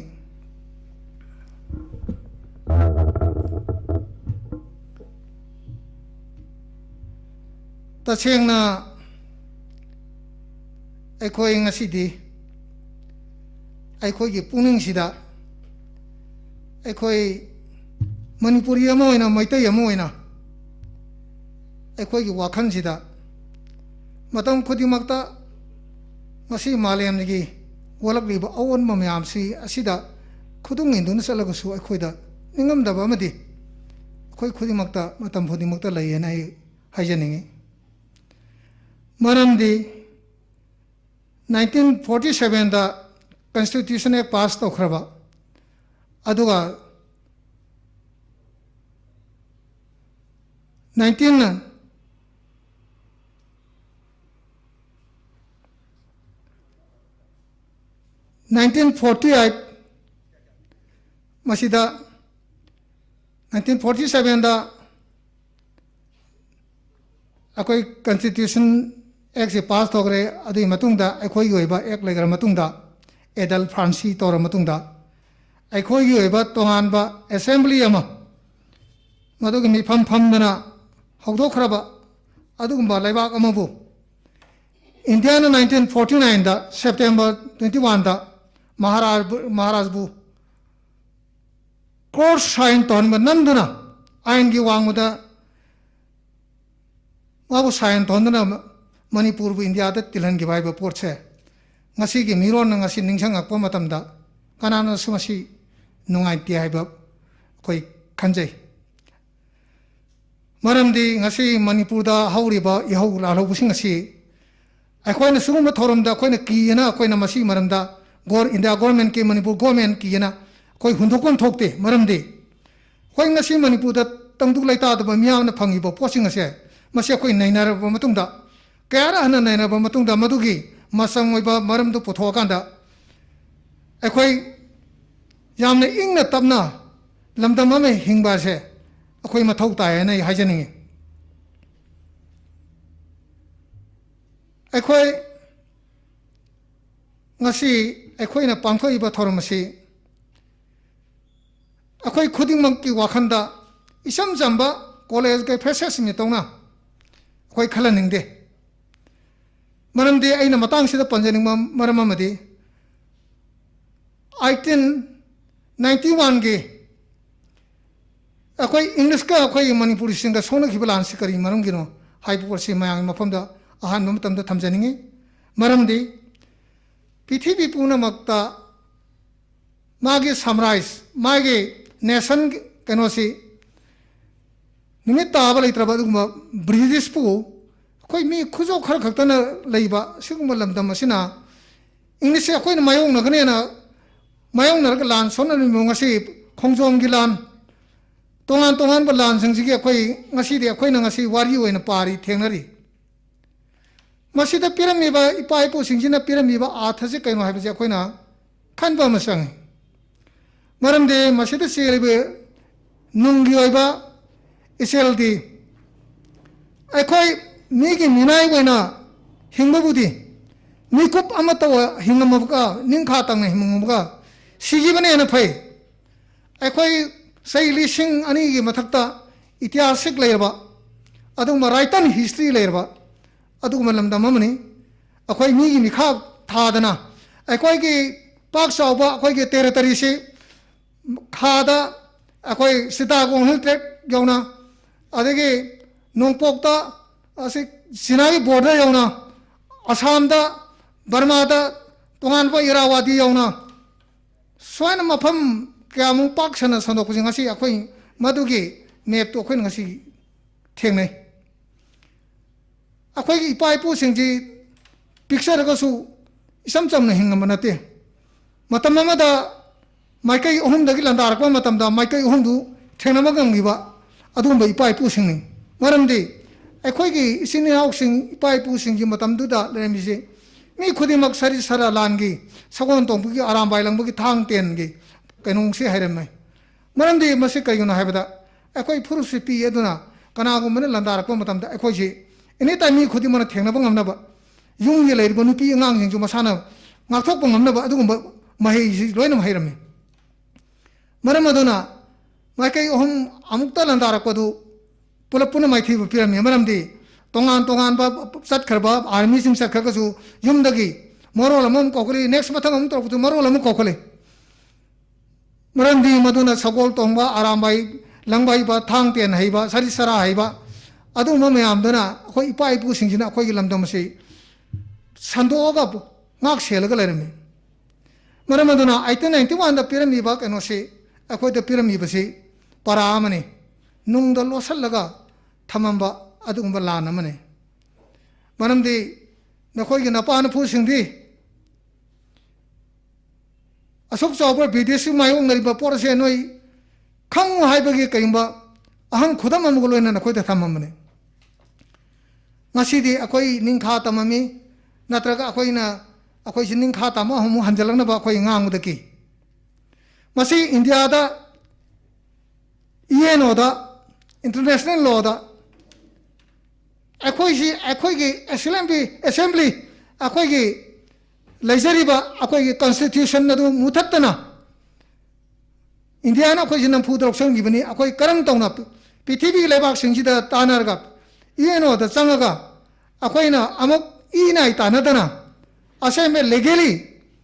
akhoi je karangna amo akhoi gi han gi ning kha tamba hangan ngate gi haiba posing mi khudi mang khanai ꯑꯗꯨ ꯉꯥꯡꯊꯣꯛꯄꯒꯤ ꯃꯤ ꯈꯨꯗꯤꯡꯃꯛ ꯃꯔꯝꯗꯤ ꯐꯥꯒꯅꯤ ꯄꯨꯟꯒꯅꯤ ꯍꯥꯠꯀꯅꯤ ꯍꯥꯏꯕꯁꯤ ꯃꯁꯤ ꯑꯩꯈꯣꯏ ꯉꯁꯤ ꯂꯩꯔꯤꯕ ꯐꯣꯡꯗꯣꯛꯍꯟꯗꯕ ꯅꯨꯡꯗ ꯑꯣꯝꯗꯨꯅ ꯂꯩꯔꯤꯕ ꯉꯁꯤ ꯑꯩꯈꯣꯏꯁꯦ ꯇꯣꯉꯥꯟ ꯅꯤꯡꯈꯥ ꯇꯝꯒꯗꯕꯅꯤ ꯍꯥꯏꯗꯅ 1960ꯒꯤ ꯃꯇꯨꯡꯗꯒꯤ ꯃꯃꯥꯡꯗ ꯏꯔꯥꯕꯣꯠꯀꯤ ꯃꯊꯪ ꯁꯝꯊꯔꯛꯄ 1960ꯒꯤ ꯃꯇꯨꯡꯗꯒꯤ ꯃꯅꯤꯄꯨꯔꯁꯤꯗ ꯑꯀꯟꯕ ꯄꯥꯔꯇꯤ ꯃꯌꯥꯝ ꯑꯃ ꯂꯤꯡꯈꯠꯇꯨꯅ ꯉꯁꯤ ꯐꯥꯎꯕ ꯑꯀꯟꯕ ꯃꯅꯤꯄꯨꯔꯁꯦ ꯑꯩꯈꯣꯏ ꯋꯥꯔ ꯖꯣꯟ ꯑꯃ ꯑꯣꯏꯅ ꯂꯩꯔꯤ ꯑꯩꯈꯣꯏꯗ ꯏꯟꯗꯤꯌꯥꯒꯤ ꯗꯤꯁꯇꯔꯕ ꯑꯦꯔꯤꯌꯥ ꯂꯥꯎꯊꯣꯛꯏ ꯍꯥꯠꯅꯤꯡꯕ ꯃꯤ ꯍꯥꯠꯄ ꯆꯤꯡꯅꯕ ꯃꯇꯝꯗ ꯑꯣꯐꯤꯁꯥꯔ ꯑꯃꯅ ꯍꯥꯠꯄ ꯉꯝꯕ ꯑꯗꯨꯒꯨꯝꯕ ꯑꯦꯛ ꯃꯌꯥꯝ ꯑꯃ ꯑꯩꯈꯣꯏꯗ ꯆꯂꯥꯏꯔꯤ ꯃꯁꯤ ꯑꯩꯈꯣই ꯌꯥꯝꯅ ꯈꯟꯊꯕ ꯌꯥꯕ ꯑꯩꯈꯣই ꯄꯨꯝꯅꯃꯛ ꯑꯩꯈꯣꯏꯒꯤ ꯂꯤꯡꯖꯦꯜ ꯃꯥꯟꯅꯅ ꯊꯕꯛ ꯇꯧꯕ ꯌꯥꯕ ꯃꯁꯛ ꯑꯃꯅꯤ ꯃꯁꯤꯒꯤ ꯇꯥꯡꯀꯛꯁꯤ ꯂꯣꯏꯔꯕ ꯃꯇꯨꯡꯗ ꯑꯩꯅ ꯑꯃꯨꯛ ꯄꯟꯖꯅꯤꯡꯉꯤ ꯃꯔꯝꯗꯤ ꯑꯩꯈꯣই ꯀꯔꯤ ꯍꯧꯖꯤꯛ ꯀꯔꯤ ꯇꯧꯕ ꯌꯥꯏ ꯑꯩꯈꯣই ꯍꯧꯖꯤꯛ ꯄ꯭ꯔꯖꯦꯟ ꯁꯤꯅꯦꯔꯤꯑꯣꯁꯤ ꯑꯩꯈꯣই ꯍꯧꯖꯤꯛ ꯀꯔꯝ ꯍꯥꯏꯅ ꯑꯩꯈꯣꯏꯁꯤ ꯍꯤꯡꯂꯤꯕꯒꯦꯕ ꯑꯩꯈꯣই ꯂꯝꯗꯝ ꯑꯁꯤꯗ ꯀꯔꯝ ꯍꯤꯡꯂꯤꯕꯒꯦꯕ ꯅꯥꯒꯥꯅ ꯅꯥꯒꯥꯒꯤ ꯅꯥꯒꯥ ꯇꯥꯕ ꯃꯈꯩ ꯀꯨꯀꯤꯅ ꯀꯨꯀꯤ ꯇꯥꯕ ꯃꯈꯩ ꯃꯅꯤꯄꯨꯔꯒꯤ 92% ꯁꯤꯡꯅꯤ 8% ꯈꯛꯇꯅꯤ 8% ꯇꯝꯄꯥꯛꯁꯤꯗ ꯁꯨꯝ ꯑꯩꯈꯣই ꯃꯩꯇꯩꯅ ꯍꯤꯡꯉꯤꯕꯁꯤꯗꯤ 3% ꯈꯛꯇꯅꯤ ꯑꯇꯩꯁꯤ ꯑꯇꯣꯞꯄ ꯖꯥꯇꯤꯁꯤꯡ ꯅ ꯈꯨꯟꯗꯥ ꯂꯩꯇꯥꯕ ꯉꯥꯛꯇꯅꯤ ꯑꯩꯈꯣꯏꯁꯤ ꯌꯦꯡꯉꯨ ꯑꯩꯈꯣꯏꯗ ꯃꯤꯑꯣꯏꯕꯅ ꯆꯠꯅꯔꯣꯏꯗꯕ ꯅꯤꯌꯣꯝ ꯅꯤꯇꯤ ꯃꯌꯥꯝ ꯑꯃ ꯑꯩꯈꯣꯏꯒꯤꯗ ꯊꯝꯖꯜꯂꯤ ꯆꯤꯡꯗ ꯇꯝꯒ ꯑꯩꯈꯣꯏꯒ ꯅꯨꯡꯁꯤꯅꯍꯟꯗꯦ ꯑꯩꯈꯣꯏ ꯃꯩꯇꯩꯅ ꯆꯤꯡꯗ ꯀꯥꯒꯦ ꯍꯥꯏꯕꯗꯤ ꯌꯥꯗꯦ ꯍꯥꯏ ꯆꯤꯡꯗ ꯇꯥꯔꯤꯕ ꯏꯆꯤꯟ ꯏꯅꯥꯎꯁꯤꯡꯗ ꯀꯨꯝꯃꯒ ꯇꯝꯄꯥꯛꯁꯤꯗ ꯇꯥꯕ ꯌꯥꯏ ꯁꯤꯗꯤ ꯈꯟꯅꯧ ꯍꯥꯏꯕꯅꯦꯕ ꯁꯤꯒꯤ ꯆꯠꯅꯕꯤꯁꯤꯗꯤ ꯃꯁꯤ ꯑꯩꯈꯣꯏ ꯏꯟꯐꯝ ꯊꯣꯛꯄ꯭ꯔꯕ ꯃꯁꯤ ꯑꯩꯈꯣꯏ ꯊꯦꯡꯅꯒꯗꯕꯅꯦ ꯃꯁꯤ ꯆꯨꯝꯗꯦꯅ ꯃꯁꯤ ꯅꯥꯒꯥꯅ ꯉꯥꯡꯉꯣ ꯅꯨꯏꯕꯥꯅ ꯍꯧꯖꯤꯛ ꯃꯥꯅ ꯉꯥꯡꯅꯕꯗꯤ ꯄꯥꯛ ꯁꯟꯗꯣꯔꯛꯏꯁꯤ ꯂꯉꯣ ꯍꯧꯖꯤꯛ ꯏꯍꯥꯟꯂꯝꯕ ꯏꯁꯇꯦꯞꯅꯦ ꯍꯥꯏ ꯅꯥꯒꯥꯒꯤ ꯑꯩꯈꯣꯏ ꯇꯦꯔꯤꯇꯣꯔꯤꯌꯦꯜ ꯀꯥꯎꯟꯁꯤꯜ ꯂꯤꯡꯈꯠꯄ ꯑꯗꯨ ꯇꯧꯕꯅ ꯍꯥꯏꯕ ꯄꯣꯠꯁꯤꯗ ꯃꯁꯤ ꯏꯍꯥꯟꯕ ꯏꯁꯇꯦꯞꯅꯦ ꯃꯣꯏ ꯅꯥꯒꯥ ꯄꯨꯟꯒꯅꯦꯅ ꯑꯩꯈꯣꯏꯒꯤ ꯖꯔꯅꯦꯂꯤꯁꯝꯒ ꯉꯥꯡꯅꯕ ꯍꯧꯖꯤꯛ ꯃꯦꯗꯤꯌꯥꯗ ꯚꯥꯏꯔꯦꯜ ꯑꯣꯏꯗꯅ ꯊꯣꯛꯂꯛꯏ ꯀꯨꯀꯤꯅꯁꯨ ꯀꯨꯀꯤ ꯑꯅꯧꯕ ꯑꯃ ꯊꯣꯛꯂꯛꯑꯦ ꯆꯤꯐ ꯃꯤꯅꯤꯁꯇꯔꯗ ꯏꯔꯤꯗꯨꯅꯤ ꯃꯈꯣꯏꯒꯤ ꯃꯌꯥꯝꯁꯤꯡꯗꯨ ꯃꯈꯣꯏꯒꯤ ꯍꯣꯝꯂꯦꯟ ꯃꯈꯣꯏꯒꯤ ꯃꯄꯥ ꯃꯄꯨꯅ ꯊꯔꯝꯕꯅꯤ ꯑꯗꯨ ꯇꯧꯔꯝꯕꯅꯦꯅ ꯑꯩꯈꯣꯏꯁꯤ ꯏꯊꯅꯤꯛ ꯕꯦꯁꯇ ꯂꯩꯔꯒꯗꯤ ꯃꯇꯝ ꯑꯃꯗꯗꯤ Manipur will be a battlefield among our ethnics, brothers and sisters. No, they are quite immune among Tanaba, Hibasa, quite so. Manam de Hazek, Nagana Toriba, Cooking Toriba, quite imitation 100 and Sapane.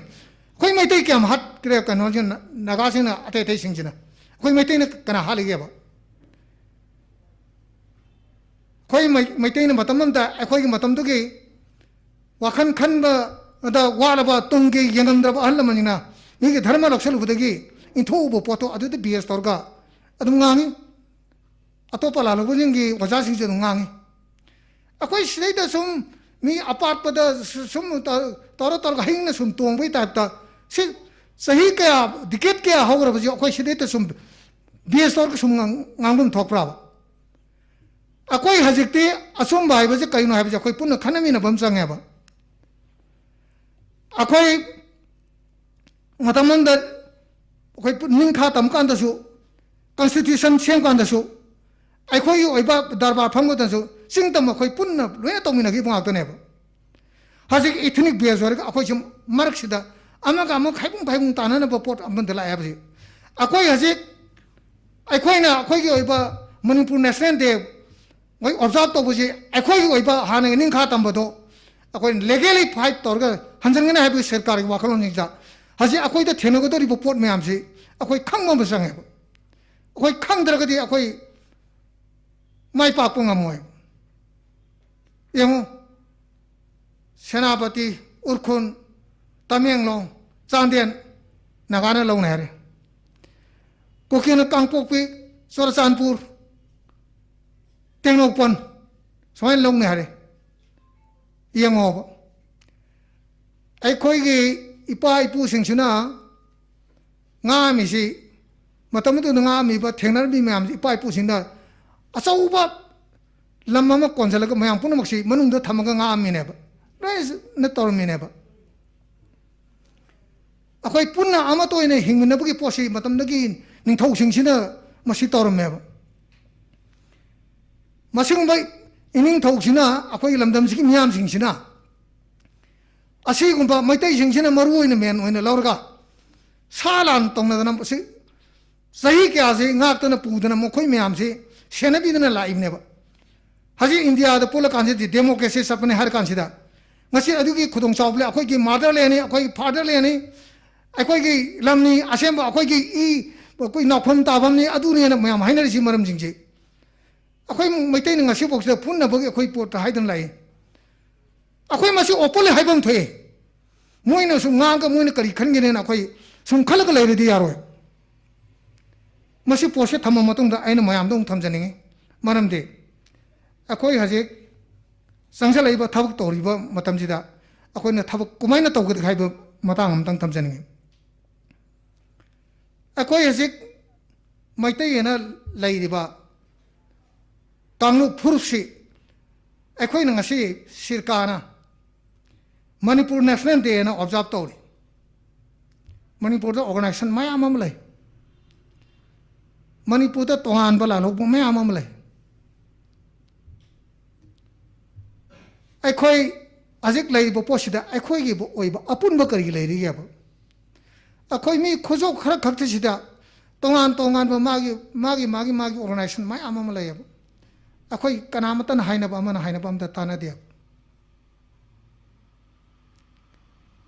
ꯑꯩꯈꯣꯏ ꯇꯥꯟꯅꯐꯝ ꯊꯣꯛꯏ ꯑꯩꯈꯣই ꯅꯩꯅꯐꯝ ꯊꯣꯛꯏ ꯑꯩꯈꯣই ꯄꯨꯟꯒꯗꯕꯅꯤ ꯑꯩꯈꯣই ꯄꯨꯜꯂꯒ ꯊꯦꯡꯅꯃꯤꯟꯅꯒꯗꯕꯅꯤ ꯑꯩꯈꯣই ꯀꯔꯤ ꯇꯧꯁꯤꯒꯦ ꯍꯥꯏꯕꯁꯦ ꯅꯥꯒꯥꯂꯦꯟꯗ ꯅꯥꯒꯥ ꯍꯣ ꯃꯅꯤꯄꯨꯔꯗ ꯂꯩꯕ UNC ꯀꯨꯀꯤ NP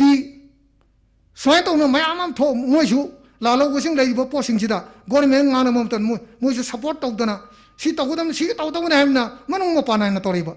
ꯑꯩꯈꯣꯏꯒꯤꯁꯨ ꯁꯤ ꯇꯧꯐꯝ ꯊꯣꯛꯑꯦꯕ ꯏꯟꯗꯤꯌꯥ ꯒꯣꯔꯃꯦꯟꯗ ꯂꯥꯎꯒꯗꯕꯅꯤ ꯃꯅꯤꯄꯨꯔ ꯒꯣꯔꯃꯦꯟꯗ ꯑꯩꯈꯣই ꯂꯥꯎꯐꯝ ꯊꯣꯛꯑꯦꯕ ꯑꯩꯈꯣই ꯀꯔꯤ ꯇꯧꯒꯗꯒꯦ ꯍꯥꯏꯕꯁꯦ ꯑꯩꯈꯣꯏꯒꯤ ꯃꯅꯨꯡꯗ ꯂꯩꯕꯁꯤꯡ ꯃꯄꯥꯟꯗ ꯂꯩꯕ ꯑꯩꯈꯣই ꯃꯌꯥꯝꯅ ꯀꯩꯒꯤꯅꯣ ꯀꯔꯤ ꯇꯧꯒꯗꯕꯅꯣ ꯍꯧꯖꯤꯛ ꯇꯧꯔꯤꯕ ꯏꯔꯥꯡꯁꯤꯗ ꯃꯤꯌꯥꯝꯁꯤꯡꯁꯤꯗ ꯏꯄꯥꯏ ꯊꯥꯕꯥꯏꯔꯤꯕ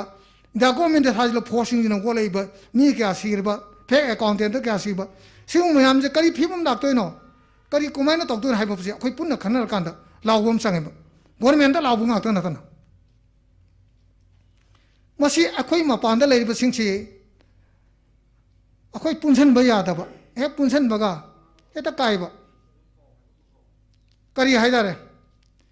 ꯑꯩꯈꯣই ꯈꯨꯗꯤꯡꯃꯛꯁꯤꯡꯁꯦ ꯂꯤꯗꯔ ꯉꯥꯛꯇꯅꯦ ꯈꯟꯕ ꯑꯩ ꯏꯁꯥꯁꯦ ꯑꯩ ꯃꯇꯤꯛ ꯆꯥꯕꯅꯦ ꯈꯟꯕ ꯃꯌꯥꯝꯗꯨꯗꯤ ꯍꯦꯟꯅ ꯃꯇꯤꯛ ꯆꯥꯕꯅꯦ ꯈꯟꯕ ꯁꯨꯝꯕ ꯃꯌꯥꯝꯁꯦ ꯂꯣꯏꯅꯃꯛꯁꯤꯅ ꯑꯗꯨꯃꯥꯏꯅ ꯈꯟꯅꯔꯀꯥꯟꯗ ꯀꯔꯝꯕ ꯂꯤꯗꯔꯅ ꯂꯨꯆꯤꯡꯉꯒ ꯑꯩꯈꯣই ꯊꯕꯛ ꯇꯧꯒꯗꯒꯦꯕ ꯑꯩꯈꯣই ꯊꯕꯛ ꯇꯧꯕ ꯁꯨꯡꯉꯝ ꯉꯝꯃꯣꯏꯕ ꯑꯩꯈꯣই ꯄꯨꯟꯅ ꯊꯕꯛ ꯇꯧꯃꯤꯟꯅꯕ ꯑꯃ ꯆꯪꯉꯤ ꯀꯂꯦꯛꯇꯤꯚ ꯂꯤꯗꯔꯁꯤꯞ ꯃꯗꯨꯁꯨ ꯗꯦꯃꯣꯀ꯭ꯔꯦꯇꯤꯛ ꯁꯦꯟꯇ꯭ꯔꯦꯂꯤꯖꯝ ꯑꯗꯨꯒ ꯑꯩꯈꯣই ꯃꯌꯥꯝꯗꯨꯗ ꯄꯤꯕ ꯀꯂꯦꯛꯇꯤꯚ ꯂꯤꯗꯔꯗꯨꯗ ꯃꯉꯣꯟꯗ ꯄꯤꯔꯤꯕ ꯕꯥꯏꯂꯣ ꯃꯌꯥꯝꯅ ꯄꯤꯔꯤꯕ ꯃꯌꯥꯝꯗꯨꯒꯤ ꯗꯦꯃꯣꯀ꯭ꯔꯦꯇꯤꯛ ꯁꯦꯟꯇ꯭ꯔꯦꯂꯤꯖꯝꯗꯨꯅ ꯆꯠꯂꯒ ꯄꯤꯔꯛꯏꯕ ꯔꯥꯏꯁꯤꯡꯗꯣ ꯑꯦꯛꯁꯤꯡꯗꯣ ꯂꯣꯁꯤꯡꯗꯣ ꯑꯩꯈꯣই ꯆꯠꯅꯔꯒ ꯊꯕꯛ ꯇꯧꯕ ꯍꯩꯅꯕꯤ ꯑꯃ ꯑꯩꯈꯣꯏꯗ ꯄꯛꯄ ꯑꯃ ꯆꯪꯉꯦꯕ ꯃꯔꯝꯗꯤ ꯑꯩꯈꯣꯏꯒꯤ ꯏꯄꯥ ꯏꯄꯨꯁꯤꯡꯅ ꯃꯆꯥꯁꯤꯡꯁꯤꯗ ꯃꯆꯥ ꯈꯔ ꯄꯣꯛꯄꯗꯨꯗ ꯅꯤꯡꯖꯦꯜ ꯃꯥꯟꯅꯗꯕꯗꯨꯗ ꯃꯄꯥꯗꯨꯅ ꯇꯥꯝꯕꯗꯣ ꯋꯥꯁ ꯑꯃꯃꯝ ꯄꯤꯔꯒ ꯊꯤꯗꯦꯛꯎ ꯄꯦꯛ ꯊꯤꯗꯦꯛꯑꯦ ꯄꯨꯂꯞ ꯊꯤꯗꯦꯛꯎ ꯍꯥꯏꯔꯒ ꯊꯤꯗꯦꯛꯄ ꯉꯝꯗꯦ ꯃꯁꯤ ꯑꯩꯈꯣই ꯏꯄꯥ ꯏꯄꯨꯁꯤꯡꯁꯤꯅ ꯑꯩꯈꯣꯏꯗ ꯄꯤꯔꯝꯕ ꯇꯁꯦꯡꯅ ꯃꯗꯨ ꯄꯥꯎꯔꯧꯅꯤ ꯃꯁꯤ ꯑꯩꯈꯣই ꯍꯧꯖꯤꯛ ꯀꯅꯥꯅꯁꯨ ꯑꯩꯈꯣই ꯍꯥꯏꯅꯕ ꯑꯃꯠꯇ ꯇꯥꯗꯦ ꯃꯤ ꯈꯨꯗꯤꯡꯃꯛ ꯃꯁꯥꯒꯤ ꯏꯒꯣꯏꯖꯝꯗ ꯃꯤ ꯈꯨꯗꯤꯡꯃꯛ ꯂꯣꯏꯅ ꯆꯠꯂꯦ ꯑꯩꯈꯣই ꯁꯤ ꯊꯥꯗꯣꯛꯄ ꯑꯃ ꯆꯪꯉꯤ ꯑꯩꯈꯣꯏꯗ ꯃꯔꯨꯑꯣꯏꯅ ꯆꯪꯉꯤꯁꯤ ꯑꯩꯈꯣꯏꯗ ꯃꯥꯔꯁ ꯂꯥꯏꯟꯗꯤ ꯑꯩꯈꯣই ꯄꯣꯂꯤꯇꯤꯀꯦꯜꯂꯤ ꯑꯣꯔꯒꯅꯥꯏꯖꯦꯁꯟ ꯀꯩꯅꯣꯁꯤꯗ ꯆꯪꯉꯤ ꯂꯤꯗꯔꯁꯤꯞꯇ ꯆꯪꯉꯤ ꯄꯣꯂꯤꯇꯤꯀꯦꯜ ꯑꯣꯔꯒꯅꯥꯏꯖꯦꯁꯟꯒ ꯂꯤꯗꯔꯁꯤꯞꯀ ꯂꯩꯅꯔꯤꯕ ꯃꯔꯤꯁꯤꯡꯁꯦ ꯑꯩꯈꯣই ꯈꯪꯕ ꯑꯃ ꯆꯪꯉꯤ ꯃꯁꯤ ꯈꯪꯉꯀꯥꯟꯗ ꯑꯩꯈꯣই ꯊꯕꯛ ꯇꯧꯕ ꯉꯝꯒꯅꯤ ꯄ꯭ꯔꯤꯊꯤꯕꯤꯒꯤ ꯑꯐꯥꯎꯕ ꯉꯁꯤꯐꯥꯎꯗ ꯄ꯭ꯔꯤꯊꯤꯕꯤꯗ ꯑꯐꯥꯎꯕ ꯃꯌꯥꯝꯁꯤꯒꯤ ꯃꯅꯨꯡꯗ ꯃꯀꯣꯛ ꯊꯣꯡꯕ ꯆꯠꯈꯤꯕ ꯃꯤꯁꯤꯡꯁꯤꯅ ꯃꯈꯣꯏꯅ ꯊꯦꯡꯅꯔꯛꯄ ꯊꯕꯛꯁꯤꯡꯗ ꯃꯥꯔꯁ ꯂꯥꯏꯟ ꯍꯥꯏꯕꯁꯤ ꯀꯝꯄꯜꯁꯔꯤ ꯑꯣꯏꯒꯗꯕꯅꯤ ꯁꯤ ꯑꯩꯈꯣই ꯈꯪꯒꯗꯕꯅꯤ ꯑꯩꯈꯣই ꯂꯩꯔꯤꯕ ꯑꯣꯔꯒꯅꯥꯏꯖꯦꯁꯟꯁꯤꯡ ꯃꯌꯥꯝꯁꯤꯡꯁꯦ matik saba lairi hei ba maya mam de lairi do ai khoi na ngasi correct leadership ama khoi ngasi khoi na puthok pa ngam dri ba correct leadership ama khoi mar ta thol tri ba man si kai no ba ai khoi mai tei di wai khu ne hai mai tei wai khu ne na mai tei wai khu si polang am da ha pa na ta ka patra ma sa na pa matam da pulap thanama matam da yengu da su dum yani nimi kya ni yeng da su yani hai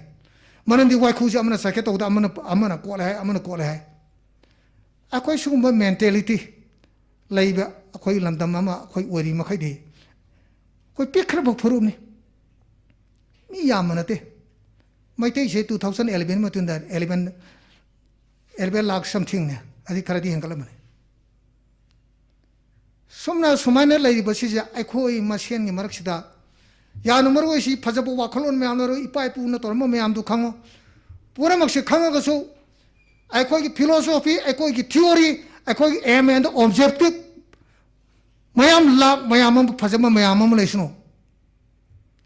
thabak tawbuda madu mai pa na ba pusalak pa ngamdraba adu ergadi akhoi kari dong da akhoi ki theory du kem kana de theory is practical yaw da dia de theory is practical yaw da dia de practical is theory yaw da de practical is theory na kai tok de ni maramana isu tension jarage akhoi mangda tariba problem mayam ama khoi ngasi akhoi thengna dana lei uri bani akhoi ge leimine be ethics mayam sing si ge leiba contradiction mayam leiba akhoi ge leiba lalo bu sing ge marak ta leiba contradiction leiba khena ba leiba akhoi ge mapan da leiba organization sing si ge leiba khena ba leiba politically oiro seso oiro khuni mak sing ji leiba contradiction sing je akhoi mafam matam gi potu gi matungina akhoi wakhai ba mam sangi aduna tana akhoi khuni mak sing je tongan leiraga sangsel pot khuni mata kai dungai da sungai pak pa khoi sung ngamoi akhoi isa da leiriba akhoi isa ge moral khoi semtok pa sangi akhoi isa ge moral sing se semtok tragadi akhoi tawudoriba misaksini yam luri je tawudoriba misak je phanam phajaba theory mayam leiraga su tawudoriba mission matik cha tragadi kai dungai da mai pak pa ngamoi maramaduna ngasi ga sigumba Manipur National Day haiba policy da observe toriba policy gi maramdi akhoi ning kha tamna lenami akhoi haji India na akhoi namna loksang gi moi makha da lai akhoi ngasi pithibhi da ngasi globalization la kan sida capitalist ke khwaida ke last stage haibani globalization si masi stage si europe matam ne masi gi matam sida ngasi akhoi na pithibhi yaw si satragadi akhoi si mutkhidab gi pot ama lakpani na akhoi si akhoi hingna bina makta akhoi Manipur National Day haiba si observe tawune haiba pot si ngangi mafam da thamjarga ai matang sai ji loisanjare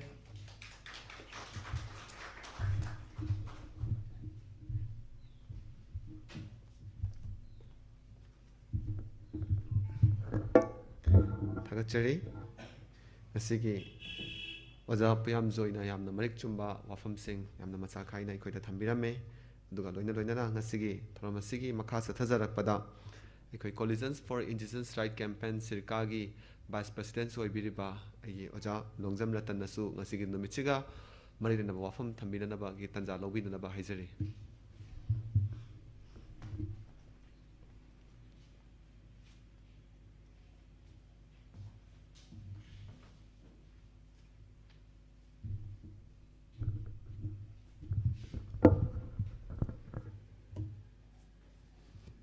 ngasi akhoi CIRCA na pangthokpiriba Manipur National Day gi thauram asida phambak thakta akhoi lengkhat piriba yamba puyam joy president lehau khunai kan balutin aduga naurem amumacha advisor ikal aduga CIRCA gi president oibiriba thokchom somarendra hairiba mioi singbu han badaina ikai khumna bu chari loinana ngasigi National Day gi thauram asidi yaw lengbi raklibi loinana print amadi electronic media gi chilinau sing pumnamak pusaini ikai khomna bauchani mangda ngangbi kiba khoi wangang loi singna marik sumba wafam yam thambigre tension jarabada ina wafam kharadang thamjaningi medudi ꯑꯩꯈꯣꯏꯒꯤ ꯄꯨꯋꯥꯔꯤꯒꯤ ꯌꯥꯝ ꯃꯔꯨꯑꯣꯏꯕ ꯇꯥꯡꯀꯛ ꯑꯃ ꯍꯥꯏꯗꯤ ꯑꯩꯈꯣꯏꯒꯤ ꯃꯤꯌꯥꯝꯒꯤ ꯃꯤꯈꯜꯗ ꯃꯤꯌꯥꯝꯒꯤ ꯃꯤꯍꯨꯠ ꯈꯟꯗꯅ ꯑꯩꯈꯣꯏ ꯑꯗꯨꯉꯩ 1948ꯀꯤ ꯑꯣꯛꯇꯣꯕꯔ 19ꯗ ꯑꯩꯈꯣꯏꯒꯤ ꯑꯍꯥꯟꯕ ꯑꯦꯁꯦꯝꯕ꯭ꯂꯤ ꯐꯝꯈꯤꯕ ꯃꯁꯤ ꯅꯤꯡꯁꯤꯡꯕꯁꯦ ꯑꯩꯈꯣꯏꯒꯤ ꯄꯨꯋꯥꯔꯤꯒꯤ ꯑꯣꯏꯅ ꯌꯥꯝ ꯃꯔꯨꯑꯣꯏꯕ ꯑꯗꯨꯒ ꯃꯁꯤꯒꯤ ꯄꯨꯋꯥꯔꯤꯒꯤ ꯊꯧꯗꯣꯛꯁꯤꯗꯒꯤ ꯑꯩꯈꯣꯏ ꯉꯁꯤꯒꯤ ꯃꯤꯔꯣꯜꯅꯁꯨ ꯃꯌꯥꯝ ꯑꯃ ꯇꯝꯖꯅꯤꯡꯉꯥꯏ ꯑꯣꯏꯕ ꯑꯗꯨꯒꯨꯝꯕ ꯄꯔꯥꯅꯤ ꯑꯗꯣ ꯑꯩꯈꯣꯏꯒꯤ ꯁꯤꯔꯀꯥꯅ ꯍꯧꯈꯤꯕ ꯆꯍꯤ 5-6ꯁꯤꯗ ꯍꯥꯏꯔꯤꯕ 1947ꯗꯒꯤꯅ 49 ꯐꯥꯎꯒꯤ ꯇꯥꯡꯀꯛꯇ ꯂꯩꯈꯤꯕ ꯑꯩꯈꯣꯏꯒꯤ ꯄꯨꯋꯥꯔꯤꯒꯤ ꯌꯥꯝ ꯃꯔꯨꯑꯣꯏꯕ ꯊꯧꯗꯣꯛꯁꯤꯡꯗꯨ ꯅꯤꯡꯁꯤꯡꯉꯦ ꯍꯥꯏꯔꯀꯥꯟꯗ ꯃꯌꯥꯝꯁꯨ ꯅꯤꯡꯁꯤꯡꯃꯤꯟꯅꯔꯀꯥꯟꯗ ꯑꯩꯈꯣꯏꯒꯤ ꯑꯣꯏꯕ ꯑꯍꯦꯟꯕ ꯑꯣꯇꯣꯅꯣꯃꯤ ꯑꯃ ꯏꯟꯗꯤꯌꯥ ꯒꯚꯔꯟꯃꯦꯟꯠꯒꯤ ꯃꯐꯝꯗ ꯇꯥꯟꯁꯤ ꯍꯥꯏꯗꯅ ꯄ꯭ꯔꯤ ꯃꯦꯖꯔ ꯄꯣꯂꯤꯇꯤꯀꯦꯜ ꯁ꯭ꯇꯦꯇꯁ ꯍꯥꯏꯕꯗꯨ ꯇꯥꯟꯁꯤ ꯑꯩꯈꯣꯏꯅ ꯄꯣꯂꯤꯇꯤꯀꯦꯜ ꯑꯣꯇꯣꯅꯣꯃꯤꯁꯤ ꯍꯦꯟꯅ ꯂꯩꯔꯒꯗꯤ ꯑꯩꯈꯣꯏꯅ ꯉꯁꯤ ꯊꯦꯡꯅꯔꯤꯕ ꯄ꯭ꯔꯣꯕ꯭ꯂꯦꯝꯁꯤꯡ ꯆꯦꯂꯦꯟꯖꯦꯁꯁꯤꯡꯁꯦ ꯂꯥꯏꯅ ꯔꯤꯖꯣꯜꯕ ꯇꯧꯕ ꯌꯥꯒꯅꯤ ꯍꯥꯏꯕ ꯋꯥꯈꯜꯗꯨꯗ ꯑꯆꯦꯠꯄ ꯊꯥꯖꯕ ꯊꯝꯃꯀꯥꯟꯗ